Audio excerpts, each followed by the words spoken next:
जय श्री राधे गोविंद, श्री हरिवंश। हमारी प्रिया जो हम सब पर अपनी कृपा दृष्टि सदैव बनाए रखे। आज हम इस वीडियो में वैशाख मास महात्म्य अध्याय 10 सुनेंगे। वैशाख मास महात्म्य अध्याय 9 में श्री सुत जी महाराज धर्मराज और ब्राह्मण के बीच का संवाद बताते हैं, जिसमें 3 प्रेतों की कथा बताई गई है कि किन कर्मों की वजह से उन्हें प्रेत योनि प्राप्त हुई। और आज इस वीडियो में हम वैशाख मास महात्म्य अध्याय 10 में इन प्रेतों के उद्धार की कथा सुनेंगे। तो सबसे पहले तो प्रथम पूजनीय भगवान श्री गणेश जी अपने इष्ट देव और अपने गुरुदेव भगवान के श्री चरणों में वंदन करते हैं और आज का वैशाख मास महात्म्य अध्याय शुरू करते हैं। आप सब इस अध्याय को पूर्ण श्रद्धा, प्रेम भाव और भक्ति भाव से जरूर सुनिए। अध्याय 10 में अवैशाख नाम वाला प्रेत अपनी और बाकी दोनों प्रेतों के विषय में बताकर चुप हो गया और कुछ देर चुप होकर बोला, हे विप्रवर, हम तीनों के प्रेत योनि में पड़ने का जो कारण है वह सब मैंने तुम्हें बता दिया। अब तुम हम लोगों का पाप से उद्धार करो, क्योंकि तुम विद्वान हो। हे साधु पुरुष सुनो, पुण्य आत्मा साधु पुरुष तीर्थ से भी बढ़कर होते हैं। वे शरण में आए हुए महान पापियों को भी नरक से तार देते हैं।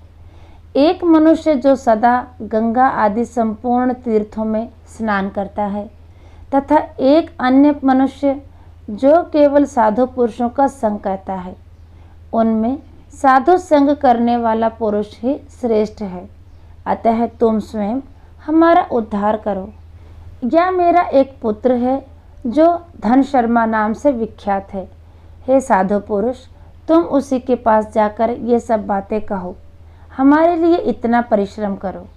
याद रखो, जो दूसरों की मदद के लिए परिश्रम करता है उसे उसका फल ज़रूर मिलता है। वह यज्ञ, दान और शुभ कर्मों से भी अधिक फल का भागी होता है। यमराज कहते हैं, ब्राह्मण, उस प्रेत का वचन सुनकर धर्म शर्मा को बड़ा दुख हुआ। उसने यह जान लिया कि ये मेरे पिता हैं जो नरक में पड़े हुए हैं। तब वे स्वयं अपनी निंदा करते हुए बोला, पिताजी, मैं ही गौतम यानी आपका पुत्र धन शर्मा हूँ। मैं आपके किसी काम ना आया। मेरा जन्म निरर्थक है। जो पुत्र आलस्य छोड़कर अपने पिता का उद्धार नहीं करता वह अपने को पवित्र नहीं कर पाता।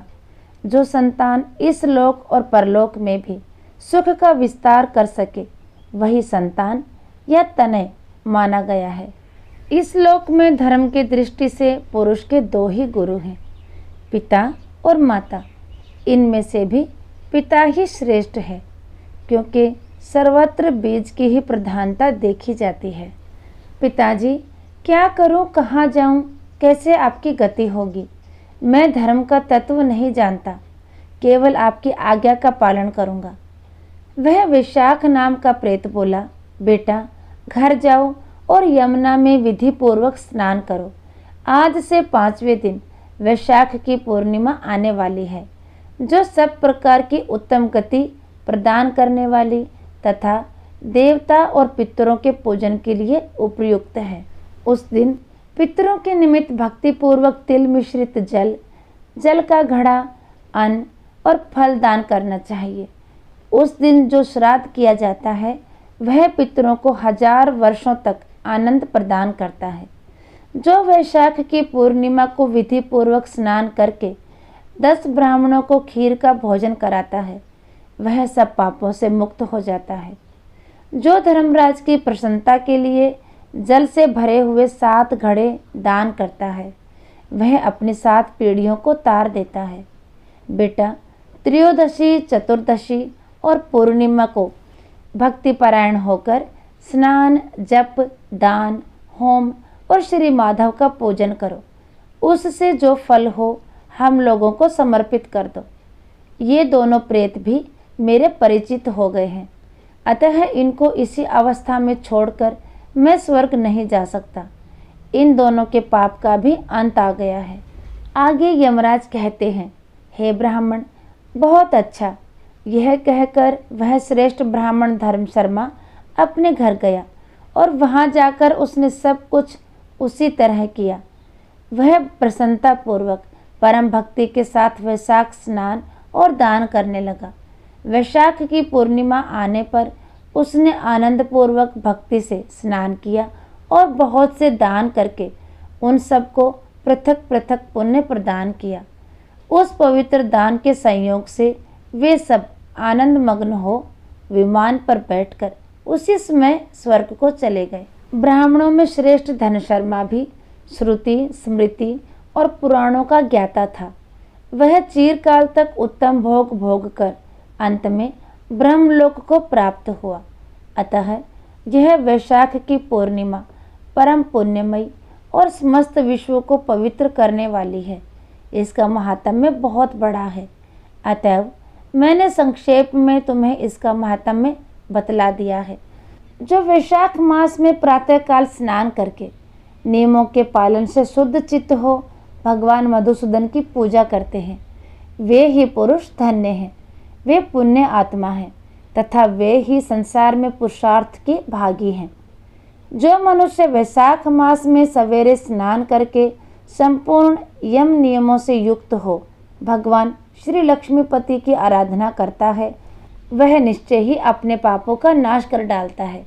जो प्रातःकाल उठकर श्री विष्णु की पूजा के लिए गंगा जी के जल में डुबकी लगाते हैं, उन्हीं पुरुषों ने समय का सदुपयोग किया है।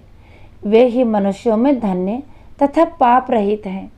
वैशाख मास में प्रातःकाल नियम युक्त हो मनुष्य जब तीर्थ में स्नान करने के लिए पैर बढ़ाता है, उसी समय श्री माधव के स्मरण और नाम कीर्तन से उसका एक एक पग अश्वमेघ यज्ञ के समान पुण्य देने वाला होता है।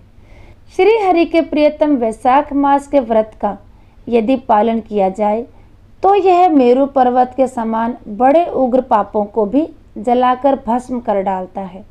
विप्रवर, तुम पर अनुग्रह होने के कारण मैंने यह प्रसंग संक्षेप में तुम्हें बता दिया है।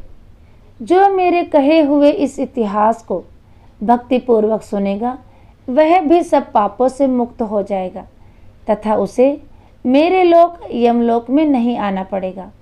वैशाख मास के व्रत का विधि पूर्वक पालन करने से अनेकों बार के लिए हुए ब्रह्म हत्या आदि पाप भी नष्ट हो जाते हैं।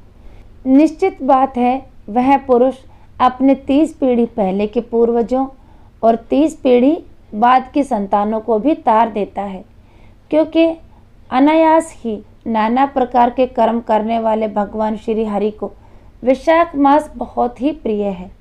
अतएव वह सब मासों में श्रेष्ठ है। वैशाख मास महात्म्य में अध्याय 10 पूरा हुआ। इसके आगे का वृतांत हम वैशाख मास महात्म्य में अध्याय 11 में सुनेंगे। तो आज का वीडियो यहीं तक, फिर मिलेंगे अगले वीडियो में। तब तक के लिए सभी को प्रेम भरी राधे राधे।